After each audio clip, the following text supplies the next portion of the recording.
त्याचबरोबर जर SC ST certificate जर लागत असेल तर, किंवा OBCचं सेंट्रल सर्टिफिकेट, डोमासाईलमध्ये पालकांचं रहिवाशी प्रमाणपत्र किंवा डोमासाईल म्हणतो आपण त्याला, ते महत्वाचं आहे. हे जे डॉक्युमेंट्स आहेत हे आपल्या, आणि बाकी तर डॉक्युमेंट्स काय त्यांच्या फॉर्मॅटनुसार आल्यानंतर ना आपण ते तयार करून लगेच घेऊ शकतो. तुम्हाला वेळ दिलेला असतो, तारीख दिलेली असते.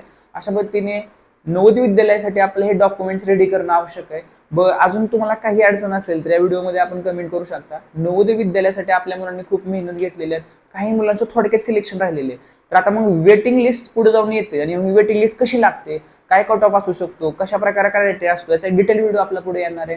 त्यामुळे पुढचा एक महत्त्वाचा व्हिडिओ हा मिस होऊ नये यासाठी आत्ताच हा व्हिडिओ शेअर करा, सबस्क्राईब करा. आणि सगळ्यात महत्त्वाचं म्हणजे नवोदय विद्यालय परीक्षेमध्ये आपल्या विद्यार्थ्यांनी यावर्षी खूप चांगले यश मिळवलेले आहे.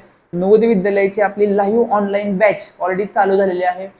लाईव्ह ऑनलाईन क्लासमध्ये जर आपल्याला जॉईन करायचं, खाली नंबर दिलेला आहे, त्या नंबरला आपण व्हॉट्सअप मेसेज करा.